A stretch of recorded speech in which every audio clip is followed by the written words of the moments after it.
And I was always embarrassed because the other neighbors, they always had nice green lawns. So I promised myself when I was a kid there, when I got my house, I was going to have a good lawn. Good goal to shoot for. Well, small task, but hey, Yep. Let's go for it. So what did I do when I finally got my house? Well, I didn't have the knowledge of how to make my lawn as good as the other people, so I had to buy a series of books. And each one of these books had about 90 to 95% of the same information. But the 5 to 10% that was unique was the most valuable information in that book. So what I was doing is I was using that story to say when I'm talking to these people on a podcast, I want to give them some information that's valuable, that will give them a competitive edge, that'll put them in a better predicament in the future if they follow the advice. And I think it's a great idea that you should teach your young people to read books and a newspaper. There's so much knowledge out there if you take a little time. And, the hot setup is podcasts here. I don't have a regular radio job now because of the ups and downs of commercial radio. So we're podcasting, and it's fun. Thanks, Jeff.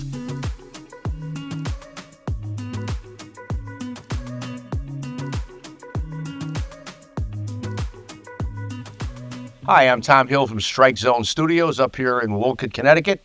We've talked about finances previously on TomHillRadio.com, and we've decided to bring back John Frasco, a financial professional, because we got a lot of hits on it, and we've understood or discovered again that people don't know a lot about borrowing money. So this is another tutorial on that, but in an entertaining way. So glad to have you back, John. Welcome. Yeah, thanks. Happy to be here, Tom. Always entertaining when I'm with you. Thank you. He's a member of the Water Regional Chamber. That's the way I met him. We've gone to the Out to Businesses, or especially the Wake Up Your Business series. Yeah. What's made you go to that?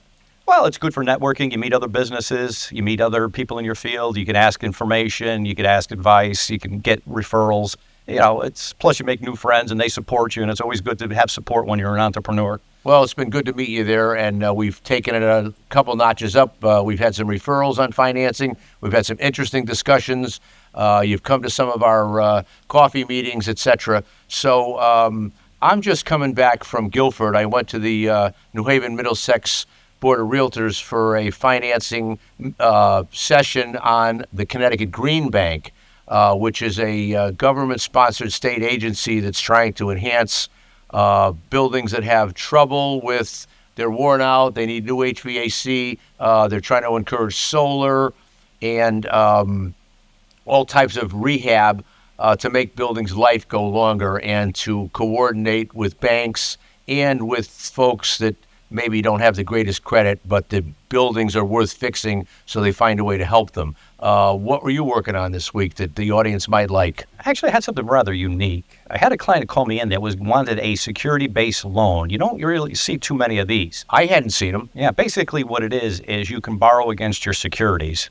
Basically the way it works is Stocks and bonds. Stocks and bonds. There were some limitations. It couldn't be a 401k. It couldn't be a IRA. Couldn't be. Yep. It couldn't be an annuity. And it couldn't be any penny stocks. So any stock you had, there had to be at least $5 per share or more. Okay. So basically what they did was they were offering a very good rate. It was only a 6% interest rate, which is phenomenal for commercial lending. Yep. And you could borrow up to 90% of the value of your securities. Wow. So, the more securities you have, the more you can loan. And that's leverage. Yeah. And we'll talk about that in a minute. But what was the fella doing with the money that had the securities, and how did that work? And I know you helped them get the loan. He was reinvesting it back in his business. He actually had the food truck, and he was in the food truck industry. He's going to buy another food truck, or maybe a couple of them. Yep. There. I forgot to say this. What's great about this security-based lending, you pledge your assets, and your assets still make money for you. You get capital gain, and you get dividends. So you could be making money while you're borrowing On money. both ends. Both ends, yeah. Wow. And just explain a little bit, because if you can borrow 90%, I would describe that as leverage, and maybe you could just make a simple definition of that for the audience. Basically what leverage is it's like a lever. You have a little amount, but you get a big impact with it. So you're investing a small amount, and then the borrowing, they're giving you a larger amount, so you could do more with it. It's like saying if you were selling apples, if you have one apple, you only can make whatever profit you have on that. Yep. But if you could buy 100 apples, you've got leverage. Now you make 100 times your profit. Well put. You're a good guy. I tried hard. You know your stuff. All right, so we had talked in let's talk a little bit about your instant reveal, and then we'll do the charts, and we're going to break down some loans and payments and what's going on with them and why you should get a loan and understand a little bit how it works. Okay. When I saw this last podcast, I was thinking that... Ours, yeah. And you did very well. I mean, you did far thanks. better than I did. More better. And I thought I wanted to do something when people are watching this, I'm giving them value. There's got to be a reason why they're coming to watch this. And I was thinking that if I could give them some information that they're not getting or anywhere else, there's a major benefit to that, and it would set them to future success. And that's what I was trying. That was my objective. And it worked. And you're back. I'm trying. And thank you for coming back up here. So I think you want to talk about this $100,000 loan and how the terms and conditions and the payments work and what are the pluses and minuses. This is actually a loan that I had, I think it was within the last month. Whenever I quote out a loan, I usually go to more than one lender. Try to give them the best deal possible. We did come back with two. One was a 7%, $100,000 loan for a term of 10 years. The other was a 7.25%, $100,000 loan, same 10-year term, but this loan was amortized as if it were a 30-year loan. Okay, so that gives you 30 years, makes a lower payment because a longer time to pay it out, but you're going to owe it back at the end of 10. Right. Here's what I notice. When anyone evaluates a loan, the only thing they look at The borrower only looks at the interest rate. If I showed this 7% and 7.25%, 100 out of 100 people would say, I want the 7% loan.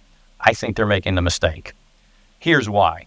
Now, I know everybody thinks, well, the percentage is the one, how much you have to pay back to get the money. That is true. But I think as a business, you should be looking at the monthly payment.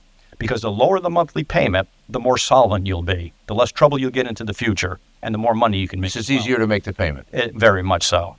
So here, I got this 7% loan for $100,000, 10 years. Your monthly payment is $1,161 per month. You're going to pay that every month. Let's take a look at the 7.25, 100,000, 10 years, amortized over 30. Your payment is only $682 per month. Big difference, way less. Way less. Savings there. $479 per month, which equates to $5,748 per year. And then you move to the term, you save $57,480. You could have bought a Tesla. Exactly. So instead of giving that money back to that loan, you still have that money. You could use that money for some benefit. Like Warren Buffett said, the best way to make money is while you're sleeping. You want your money working for you. This gives you the opportunity to reinvest that payment into something more profitable. Like it. Okay. Let me go. I want to come back to the second part of this, but I want to address something about the interest rate and the term, how it impacts the loan and your monthly payment. Because I think the monthly payment is the crucial part of any loan. We're going to take the same loan, $100,000 for 10 years. I've got a series of different interest rates. I got 7%, 8%, 9%, and 10%. And I think Jeff may, depending on how big his tip is, he may be able to put these on the screen at some point. Go ahead. We'll give him a little more tip and a cup of coffee. Yeah, no guarantee. Well, maybe a half a cup then. All right, so we're going to talk about the 4 degrees of loan from 7% to 10% on this $100,000 loan. Yeah, everything else is consistent, the term and the amount. So let's see what impact this percentage has on the loan. As we said, 7% is $1,161. If we go to 8% with the same loan, it's only $1,213, a difference of $52 a month. Really not a lot. Let's go look at the difference between 8 and 9%. A 9% loan is only $1,266. The difference between an 8 and 9% loan is only $53. One more dollar than the difference between a 7 and 8%. Yep. We're not talking about a lot of money here. Let's go to 10% just to keep things consistent. $1,321 monthly payment, $55 more than the 9% of the same loan. It's really not significant. Now, people are going to say to me, well, it's the total interest we're concerned with. All right, let's look at the total interest. On that 7% loan, you're going to be paying $39,330 interest total. Over the term, over the 10 years. Let's look at the 8%. You're going to be paying $45,593. Okay? Yep. For a 9%, it's going to be $52,010, and for a 10%, it's $58,580. Let's look at the delta after 10 years. If we take the delta between the $45,000 and the $39,000, it's only $6,263. That's the difference over 10 years between 7 and 8%. Let's break it down to a yearly value. It's only $626. We're not talking a lot of money. So people that think they're saving a lot because they got a lower interest rate, it's really not that significant. No, and also the risk involved is how much interest you pay. And we're explaining to you the cost of borrowing money. And the other side of this is, what are you doing with the money? And is there going to be a reward to you because you had borrowed money to do what you needed to do because you didn't have the money? Right. What I'm trying to do is keep you liquid as possible, and I think having a lower payment is beneficial to being solvent. Too many people want to pay the loan off quickly. They're hurting their debt-to-income ratio, and it makes it more difficult for them. Lower payment, I think, is always better. Well, and also, I think that people don't really understand the borrowing situation. And I think this is where your consulting service, where you could come in and explain a loan to people, you could come in and look at their books, how they run their business. You can be like a guest controller of somebody's company to keep them on the right track and not overborrow or underborrow. I think a lot of people have a perception, but the perception may not be reality. I think you got to look at the numbers. The numbers don't lie, and that's why I'm breaking it down into numbers. And you do a good job at it. I try hard. Let's look at term. We know that the impact of the interest rate really doesn't have a significant impact on your monthly payment, minuscule at best. Let's take the same loan, $100,000, 10 years. 10-year, the monthly payment is going to be $1,161. We already said that. If we take it out to 15 years, same percentage, the payment will be $899, a difference of $262. That's $262 you can put to good use. And without question. If you look at that on a per year basis, you're saving $3,144 per year on this, just by extending the term 5 years. If we go to a 20-year term, the payment is only $775. A difference between 15 and 20 is $124 a month. As you notice, if you look, the delta between these 5 years is decreasing as we go to longer terms. Exactly. Longer time to pay. Right, but the delta shrinks every 5 years there. So the other thing, too, I missed, I referred you a friend of mine who's an expert in QuickBooks, and he's a professional bookkeeper. And he was saying that a lot of people don't keep their books good, and they don't take a look at every section of their financing and their business to see where they can make more money, streamline, etc. And if you're out borrowing money to all that, all the more reason that you said something when we talked about this previously about keeping everything in balance and knowing where you are. Basically, financial analysis, one of the main strategies, balance your income with your expenses, because if you can do that, you're always solvent. You always want your income slightly higher. But what I see with a lot of businesses, they'll have their expenses come in all at once and it drains their account. Now you're almost, bankrupt. Now you got to generate your income. Income usually comes in slower. This is why balancing income and expenses is important. Yeah, you got to control your expenses. And last time we had this podcast, and thank you for everyone who talked to us about it, et cetera. We talked a lot about the problems of borrowing and people not running their businesses right, and they had to borrow extra, and it caught up with them. Today, we're trying to talk about the positive side of borrowing money and how you can help people. And by the way, we never mind a free meeting to find out what your situation is and to give you a proposal. So we don't charge for that. It's a free meeting. I'm Tom Hill, the commercial real estate broker, 203-755-4455. Easily remembered at 755-HILL. And John Frasco, go ahead. John Frasco, Fidelity Finance Solutions, 203-707-47. And again, no charge to chat with us. And if you want to send us an email, I am sales@tomhill.com. And John? John F. at FidelityFinanceSolutions.com. Okay, free service today at StrikeZoneStudios.com. I don't know if that .com works yet, Jeff. Did I make a mistake? Okay, so let's continue with where you are. I want to go to my next chart. Tom, you never make mistakes. Thank you. I just want to try another misconception that a lot of people have. A lot of people think that if you get a loan for 7%, in order to be profitable, you only need 8% because it's 1% higher. This is actually a misconception. If you really want to cover your expense of the loan, your return on an investment, I come up with a simple calculation, quick and easy. Not perfect, but it puts you in the ballpark. Basically what it is your interest rate plus 7 will determine your return on investment. Let's talk for an example. If your interest rate that you're getting on a loan is 7%, add 7 to that, your rate of return on your investment must be 14%. Got it. Let's put this to numbers so we can see it. If you look at this last chart here, $100,000 loan, it's 7%, $100,000 for a 10-year term. We already know the payment is $1,161. Yep. What monthly return are we going to have to get on that money in order to cover that payment? Well, I did $10,000 here. Well, 10% of $100,000 is $10,000. You divide that into a monthly payment, it's $833. It's not covering the loan. Let's go to 11%. That's $11,000 a year. Divide that by 12, you get $917. Still not covering that $1,161. Go to 12%, $12,000 a year, $1,000 per month, still less than the $1,161. 13%, same case, 13,000, 1,083 per month, still not covering it. It's not until you get to 14%, where you get 14,000 is 14% of 100,000. Your monthly, if you calculate that into a monthly payment, it's 1,167. Now it covers the $1,161. So it's not always the interest rate, and I see people paying these interest rates at times because they have an opportunity to bring the income in that'll cover the loan. You always want to look at it from both sides, expense and income.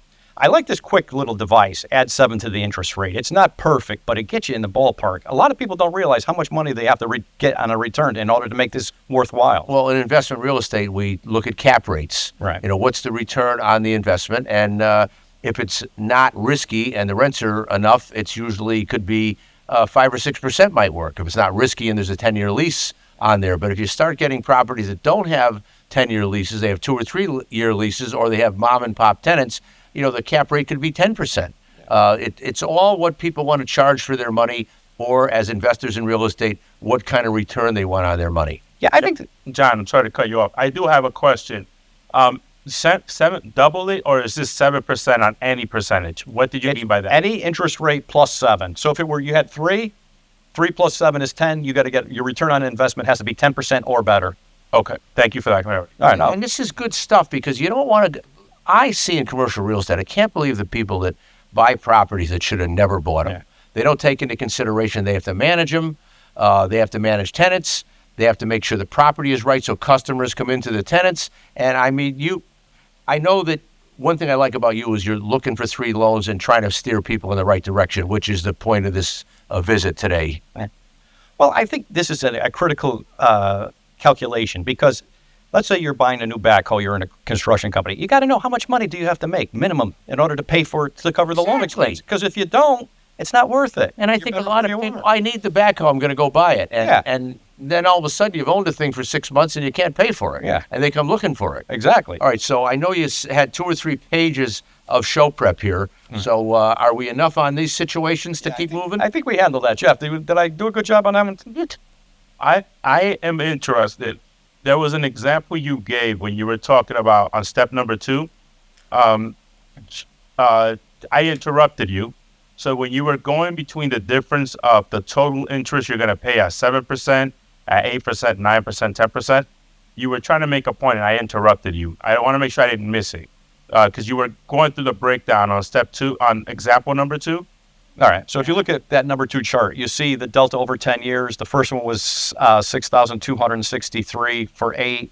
It was 6,417 for 9 and 6,570. If you divide that by 10, that's the difference what you're paying per year. And if you look at it, it's always in the mid-range of 600. So these people that think they're saving so much money on the interest rate, it's really insignificant. Well, that's where it comes in to deal with someone who's going to help you get your money, that can explain all this to you and show you the value of each loan. Yeah. And this is why we're doing this. My last item here, I think this wraps it all up and it actually really gets to the point of what I'm trying to drive. The audience will be the judge of that. Okay, all right, I'll let them judge me. I took a 6% loan for $100,000 and a 7-year term. You're going to pay, your monthly payment will be $1,460. I took an 8% on $100,000 with a 10-year term. Your monthly payment will be $1,213. The delta between the two is $247 a month. Less. Yes, the 8% at 10 years is less. What I'm trying to indicate to everybody is the term has a bigger impact on your monthly payment. That's what you should be looking for. Get a longer term. It's beneficial. Now, if we look at that for per year, that $247 you make per month is actually $2,964 per year. Here's what I'm saying.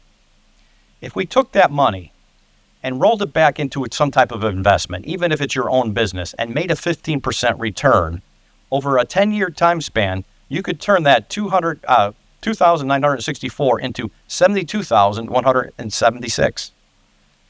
So pulling these loans apart to see where you need to be will more determine term may be more important than interest.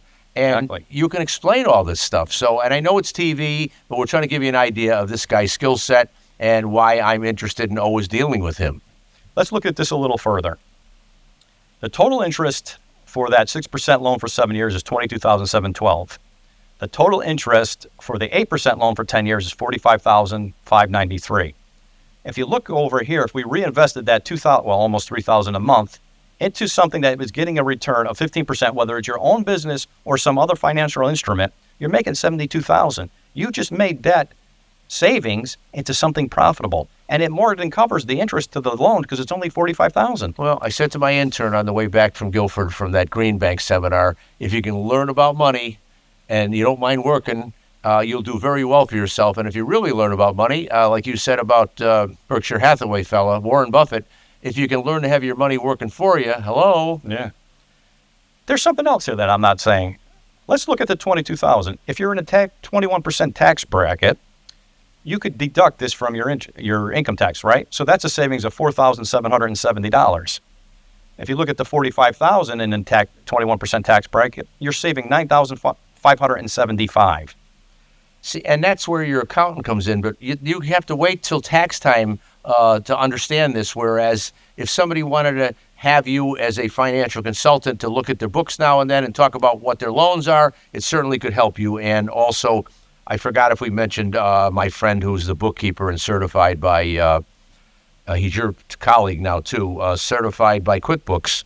You know, there's a whole other side of this that you have to keep your books and records going good to make sure that you have a constant cash flow that's keeping your business afloat. I think a lot of times accountants focus on entries too much, booking their debits and credits. I think sometimes you got to analyze the situation to put yourself in the best predicament in the future.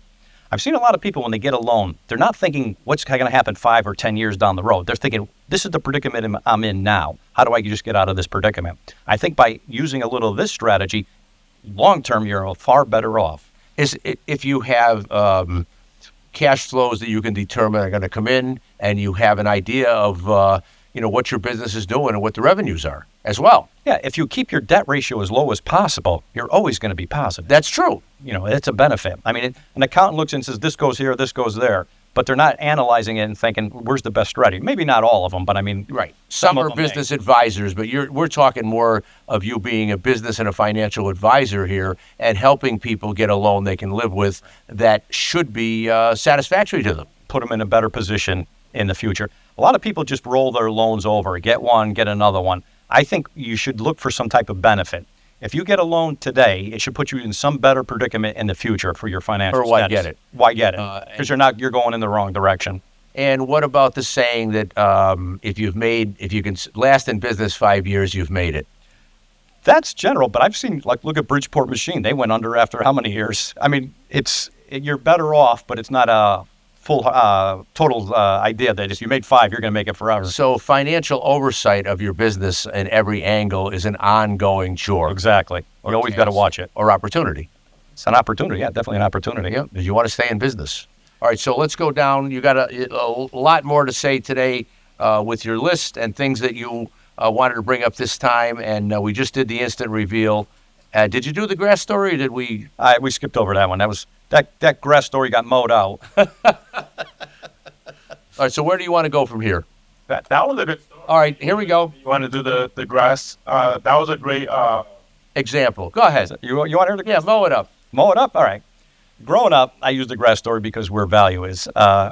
We had the worst lawn in the neighborhood. We had more weeds, crabgrass, dandelions, bare spots. We had everything but grass. And I was always embarrassed because the other neighbors, they always had nice green lawns. So I promised myself when I was a kid there, when I got my house, I was going to have a good lawn. Good goal to shoot for. Well, small task, but hey, yep. Let's go for it. So what did I do when I finally got my house? Well, I didn't have the knowledge of how to make my lawn as good as the other people, so I had to buy a series of books. And each one of these books had about 90 to 95% of the same information. But the 5 to 10% that was unique was the most valuable information in that book. So what I was doing is I was using that story to say when I'm talking to these people on a podcast, I want to give them some information that's valuable, that will give them a competitive edge, that'll put them in a better predicament in the future if they follow the advice. And I think it's a great idea that you should teach your young people to read books and a newspaper. There's so much knowledge out there if you take a little time. And, the hot setup is podcasts here. I don't have a regular radio job now because of the ups and downs of commercial radio. So we're podcasting, and it's fun. Thanks, Jeff. Jeff made us evolve. And how? So, have your young people watch these things. There's many you got to know about money. All right, so let's continue with your list. He always comes prepared. Okay. Usually when you're going to get a loan, there's two things they look at, your income and your credit score. Your income gives your ability to pay. That doesn't mean you will pay, but your credit score shows your interest in paying. So a lot of people do have a poor credit score. I see that happen in many cases. So I wanted to give a few tips. These aren't all. I think I get maybe the top 10 here that'll help people out. I think there's going to be a benefit to you because if you know how to improve your credit score, you increase your probability of getting a loan, and it's really going to help you more than you'd ever believe. One of the things is pay your bills on time. If you have a lot of late pay-ins, your credit score is going to drop. I even got an example. I sent in a credit card payment, maybe a couple of months ago. I sent it in 5 days early. It got caught in the mail. It ended up getting there a week or so late. My credit score dropped 50 points just from one late payment. Oh, boy.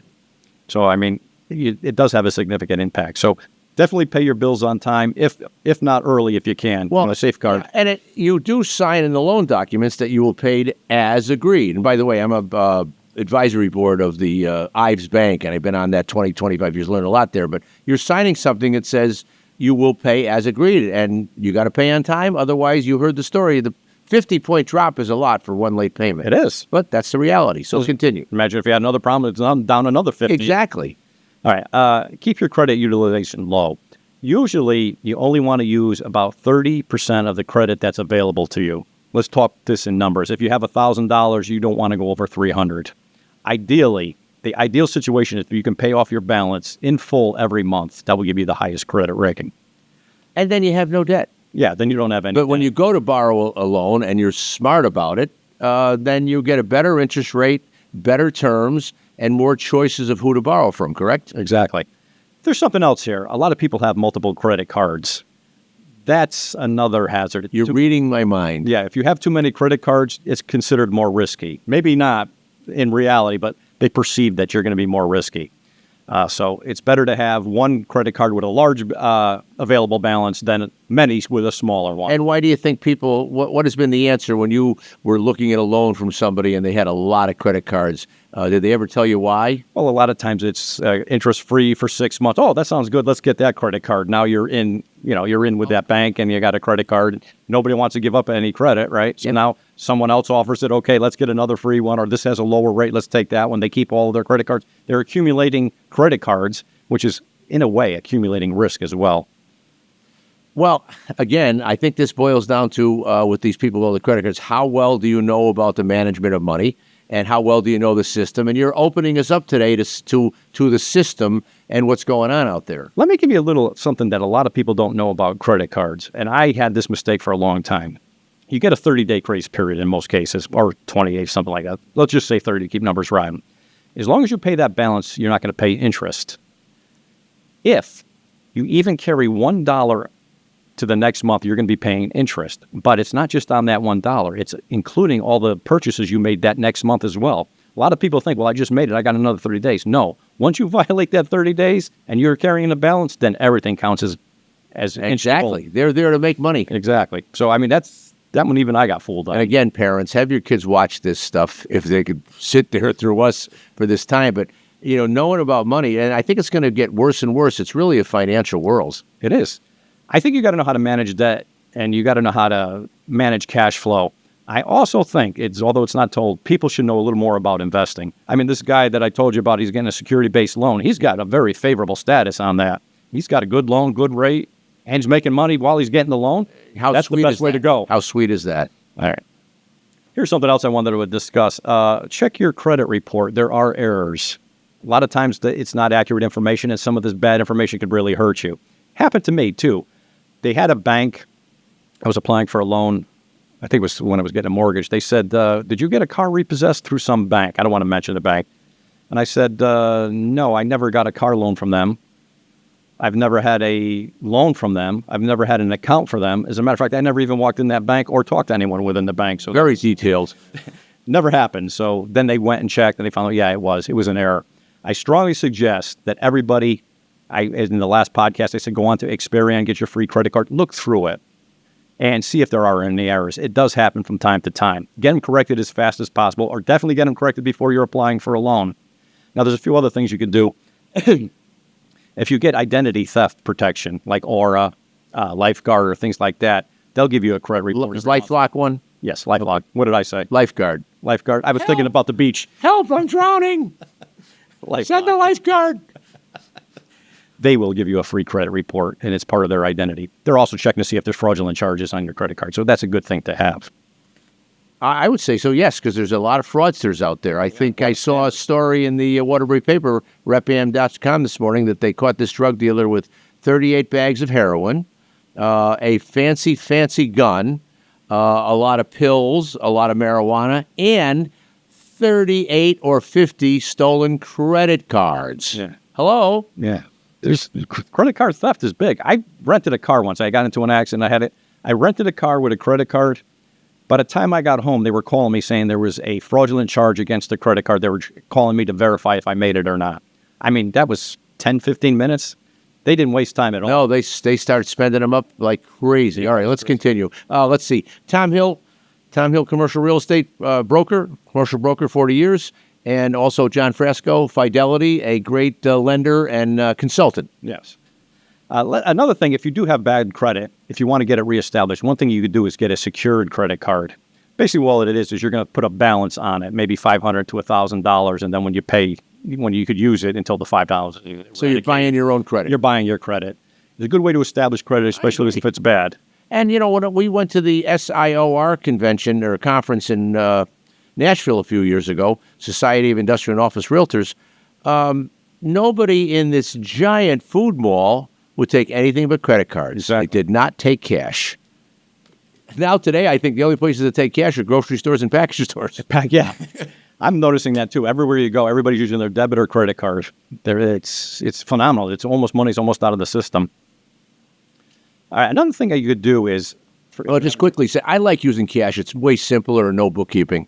Well, you know what? I do like putting it on the card, though. It's up to you. You don't have to carry as much, you know? Well, you're a financial guy. Slip the card in there, it takes care of it. Yeah, that's like you're not spending any money. Yeah, well, that's the dangerous part of it. You don't realize. That is the dangerous part. All right, I'm sorry I interrupted you. Another thing, if you have bad credit and you're looking to improve your credit, you can get an authorized user. Basically, what it is you go onto someone else's card as an authorized user. Dangerous. It is. That's like co-signing a car loan. It's dangerous. Exactly like that. Pick your friends carefully on that. Exactly. I did it with my son. I put him on my card. He was an authorized user, and he was using it. And is he going to his own card by now? He's on his own card now. He was charging quite the sum here. He was using it very frequently. And did you have to whip on him to straighten him out, or did he learn that himself? Well, he learned it himself. Okay, the payment's coming. It's okay. All right. I don't want not too much personal stuff. Sorry. Oh, you can edit that out if you want, Jeff. Another thing is stick to a budget. A lot of people don't have a budget. If you have a budget, you're monitoring what you're doing, you're managing what's going on. I like to talk a little bit something more on budget here. This is where I think I'm going to give people value. And I say this to a lot of young kids. I was reading some philosophy, and this is supposedly came from the Talmud. I don't know if it is, but let's just say it is for now. That's the Jewish Bible. Yes. Okay. And it was saying how to manage your money or allocate how much money to each expense. And I think it's worth it. Basically what they said was your first 10% of your income goes to either tithing or charity. Now, this is good for, people, give some benefit to the And community. for your kids, tithing is 10% of your monthly income or sooner to the church. Right. It's also good for a business, too. This is good corporate citizenship. You get a good viewpoint in your community because you're helping them out. It's also a form of advertising, so there's mutual benefits to that. Second 10% was for savings. Here's your mutual, your emergency fund. Works both for the individual as well as the business. The next 10% was for fun. If you're saving money or you're using your money, you don't want to be working all the time. You want to have a little fun. All work and no play makes Jack a dull boy. Same thing in a business, though. A lot of times if you have a company picnic, a party or something like that, it raises morale. People work harder. They want to help you out. Yeah, so they want to be recognized. All right, so we went through... 60 or 70%. No, it couldn't have been. 10, 10, 10? Okay, 30. 30. I'm terrible at math. Here's the next one. 20% goes directly into an investment. Now, doesn't matter if it's stock, bonds, money markets, whatever, on a personal basis. At least you're investing, you're making that money grow. As Warren Buffett said, when you're sleeping, you're making money. That's how you do it. Business, same thing. It could be rolling it back into your business. You can get a 15% on a return by selling more products or doing more services. Do it. That's the good use of that capital funds. The last one, this one nobody likes. 50% goes to expenses. As long as you keep your expenses under 50%, you'll probably always be solvent. Yeah, and this has to be taught to high school kids and young people. You got to start in kindergarten. Yeah, okay. Drill it into them. Yeah, I agree. And I said I'm not good with money, but I got by that by going to a pre-college math class when I went into Mattatuck Community College. And then I took all my CCIM courses, Certified Commercial Investment Member, and learned how to use the HP 12C calculator. And I've never stopped, using that calculator and making up for that I wasn't good at math by using a tool and learning some skills. And that's the little safety valve or safety backup for me. One thing I like to find, use some type of short device that you could use, calculate real quick, like with that interest rate, how much return, your interest rate plus 7 will give you your rate of return. I like things like that because it's easy to calculate. It gives you a fast number. Yeah, because sometimes you want to just give, like people ask me, will I come and tell them what their property's worth? I can usually give a range because I've been in it so long. And I can figure out what the investment value of it might be. But if they want a bigger report, then I can do a broker's opinion of value and find comps. Or if you really want a appraiser who just does values, I can send you to Ralph Biondi or Ron DiOrio or many others that are in that business. Real estate has a lot of different sections to it, and players and segmented, finance, appraisal, borrowing money from a guy like you, me, maybe selling your building, maybe a different guy for leasing, et cetera, et cetera. Property management, you buy a property, you buy yourself a job. But back to you and your list. Okay. I wanted to go over a couple of mistakes. There's many more. If anybody wants this, they can email me at johnf@Fidelity Finance Solutions. I'll give them all to you. I'm just naming a few here. Yes. Time is short, and I don't want to be too boring. This is some of the mistakes that you can avoid to get a business loan. Not knowing your credit score. If you don't know it, you're not managing it. You want it as high as possible. So if you check it, you're going to be making it improve. Good one. Applying for the wrong type of loan. This goes back to the first podcast. That doctor that got in trouble, he could have used factoring or an MCA. He used an MCA. It cost him a lot more money than what it would have been for the factor. Well, he wasn't getting good advice from a guy like you. That's true. And you can also go to your lawyer or your accountant, depending on whether they offer financial consulting. Right. Yeah, you could. The accountant will see how much it's costing you, but I don't know if they would know which one was cheap. Well, they don't loan money every day like you do, so that's why I'm having you on the program. That's why you got to talk to somebody that's in the field. That's your best option. Failure that mows the lawn. I know how to cut that grass. It's green, though. It's green. No weeds. Woohoo! Failing to prepare financial documents. A lot of businesses don't have an income statement, a balance sheet, and a profit and loss. So, that amazes me. You can get them out of QuickBooks or an accountant could recreate them, but it's always an advantage to have them. A lot of businesses don't. And there's lots of seminars on how to read a financial statement. Yeah. And again, the guy on your team that I introduced you to, a QuickBooks expert. You can be. I don't think it's too hard to run those if you're taught how to run them to begin with. A lot of people say they don't have the time to get into it. They're too busy doing something else. But I think sometimes a little information can give you a real big value. That's why it's worth the effort to go in there and learn it. Well, it's in the math, it's in the numbers, and if you don't have a profit at the end of the month, you better figure out how, because you're not going to last long. Yeah. Or then, like you said, the doctor that took the wrong loans and it ate his lunch. Oh, yeah. Plus. Yeah, plus. All right. Ignoring the debt-to-income ratio. This is something that the lenders always want to see high. You always want to have more income than debt, and the higher, the better. So, if you know what your debt-to-income ratio is, by getting that lower payment, keeps that debt-to-income ratio higher, it's really a benefit. So, that's something I would really focus on. Here's one I think a lot of times when you get an SBA, they want to have a business plan to see, especially when you're starting a new business, they want to see where you're going. SBA is a government-backed loan. Right, exactly. With the fixed term and a fixed interest rate, most likely. It's variable. If it's a 7A, if it's a 504, it's fixed. Very good. Okay. Oh, you thought I didn't know that. No, I'm trying to keep you on your toes. Okay. I want to go over something. This is an actual story about the business plan. If you don't have a logical, let's say, thought process in why your business is going to do so well, they're probably not going to accept your plan. Let me give you a little quick story here. I had a Chinese client. Your stories are never quick. All right. This one isn't going to be as long as the normally. he had a Chinese grocery store. It had 2,000 square feet. And in his business plan, he said that if I go to a new location and this has 10,000 square feet, I'll make 5 times the money I have. Well, if you think about that, money from a grocery store isn't directly correlated to square footage. It's not a good correlation. Now, let's take something that would have worked. If it was a storage center where square footage is how much you could use for storage, going to a bigger facility, obviously that's more storage area that's directly going to affect your bottom line. Example. Well, the grocery store probably thought he had more inventory and more choices and more people would come. Maybe. Here's what I would have said. I would have said the Asian population where he is currently is maybe, let's say, 2,000. If he went to his new location, it was more than 10,000, then I could see that 5-fold increase. Okay. That would be better. So his business plan made sense to him, but I don't think somebody reviewing that would say, no, this isn't going to work. Now to the viewers. This is why I invited John back. This guy's a good guest and he knows his stuff. Tom Hill, John Frasco, thanks for looking in. You can find these on TomHillRadio.com and you can find them on YouTube. And Jeff will post places to see these and have your kids watch these shows, really. Go ahead. Or your relatives that don't know anything about money. Here's something else I noticed. This is a mistake a lot of people make. Let's say you want to apply for a loan. You go to Bank of America, they deny you. You go to M&T Bank, they deny you. You go to Ion, they deny you. The more places you go to, the worse it looks for you because they're going to pull your credit report. When they pull your credit report, it shows the denial from that bank. As soon as somebody new looks at that, they see 3 or 4 denials, they know something's wrong. You're already got strike 3 and 2 foul tips on you.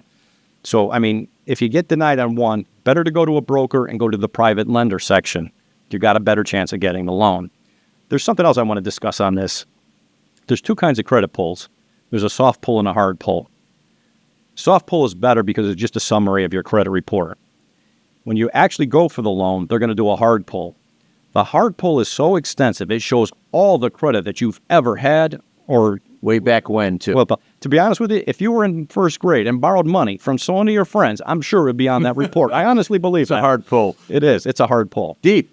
Very deep. So you don't want to have too many pulls. So always, if you're going for a loan, say a soft pull. That's good. This is what I think is better. Go to Experian, get your own credit report, give them a copy of it and say, look, you don't have to pull it. It's going to have the date that you pulled it on there. Give it to them. That prevents you, that if you don't get the loan, there's not that red flag in your credit report. So that's another little tip of high value. Well, what I like about this example in this show today was when the person that was coming in for the examples of all these charts and graphs, I mean, this guy comes in prepared. You went out and checked yourself on 3 different places that they could get the loan. So I think it doesn't cost anything for somebody to come and say hello to you, and you can decide if you're going to work together and whether you like each other, and then you're going to give them choices and explain them to them. Yeah, if it's well explained. Usually if they don't give a lot of explanation, this is something I've learned in my life. If people just say, here's your only option, and they don't give any explanation, usually it's not a good option. If somebody's giving you an explanation and can tell you the ins and outs, they're usually being honest because they know what they're talking about. Okay, so what else do you have? Okay, you're rushing me here. Yes, I am. Get moving. Watch out for the hidden fees on a loan. Know exactly what you're paying for. Application fee. There's other fees, early prepayment penalties, things like that. You have. Were those the Joe Biden junk fees that he was going to eliminate? Yeah, I think he had a few on there. So that's junk fees. Yeah. And how do you negotiate those down? I mean, I don't give any trade secrets away because people should come to you to have you help them. But it's better to give one hint. It's better to discuss that before you actually get the loan. Oh. Don't wait until after you get it because then it's harder to negotiate. Negotiate before if they have a fee that you don't like. Is that part of your service to talk about what all the fees are in the loan? I could explain it to them and then we could negotiate for them. But usually, like I said, before you accept the loan, that's when negotiation occurs. Makes sense. All right. Let me see here. Here's one. I think this is key. A lot of people, when they need money, they wait too long. Now, entrepreneurs are usually optimistic. Things are going to get better. I'm going to make it, right? Well, if the trend is down and it keeps going down, now you're in a worse financial situation. It's better to get the money earlier and before you really get too low in, financial resources. For a downturn. But again, if you don't have books and records and you're not forecasting, it's hard to plan for a downturn. Yes. You should always be prepared for the worst. This is like in the last podcast we said when Jeff asked the question, what's the best advice you give him? Get the equity line of credit when things are good. If you don't need it, it's always there. If you need it, it's really a saving grace. One of my designations, the CCIM Certified Commercial Investment Member, they always taught us, plan for the worst. Yeah. Plan for what could go wrong so that if it does, you can, be ready for it. At least you're mentally prepared for it. So, I mean, if you're mentally prepared, it's easier to accept. You'll have better solutions. Yeah, and if you're on commission, save your commissions every time you get paid because the economy goes like up and down. Yeah, it doesn't always go up. No, and sometimes you can have a bad week. There's a lot to being in business or even at your job. Who knows if your company it's going up and down. Yeah, you never know what tomorrow will bring. Right, so what else do you have? Last one, Tom. I know you're going to be happy to get me out of here. Not seeking professional advice. You're out. Get somebody who's in the field that knows what they're talking about. They'll probably give you the best advice that you'll ever get. And it's definitely worth it, even if you have to pay them for it. It's a small price to pay. I always say, a good lawyer, as I deal with a lot of commercial real estate lawyers every day, and I always say a good lawyer doesn't cost you money. They save you money or they keep you out of trouble. Yeah, saving money is making money. Yeah, exactly, because you didn't spend it out. But, you have to, I give, when people ask me for a land use, or I always tell people in my business, get a lawyer that practices commercial or industrial real estate every day in the field that you're buying in or whatever. And the board tells us to give 3 names. So, because, and I say to them, is the lawyer got time for you? How much does he charge? Does he know, do you like him? And I'm sure that, you could give some of those little cautionary tips now that I gave. John Frasco, it's all yours. Yeah, I can always, if you ever want information on a loan, feel free to call me, 203-707-47. Say it over again slowly. Slowly, I'm talking too fast. Well, you're rushing me. I want to get out there. 203-707-4791. If you want any information on loans or the strategy on getting a loan, feel free to contact me. If they want to look you up, do you have a webpage? Yeah, www.fidelityfinancesolutions.com. You can check me out on Facebook. You can check me out on LinkedIn as well. Okay, ditto, go ahead. I was going to say, I was thinking Unigraph. That's not what it is. Instagram. Oh, yes. As well. You've just slaughtered their name. Yes, I did. You got me nervous. I'm trying to get them out of here. Sorry about that. Where am I? Oh, TomHill.com is my website. Phone number's 203-755-HILL. I'm also on LinkedIn, Twitter, Instacart. Instagram. Etc. And no obligation to talk to us. We love questions. Happy to hear from you. We're here at the Strike Zone Studios every Thursday, and you can find a whole bunch of our podcasts at tomhillradio.com as well as YouTube. Thanks, Jeff. Bye, everybody. Thanks, Jeff. Have a good day.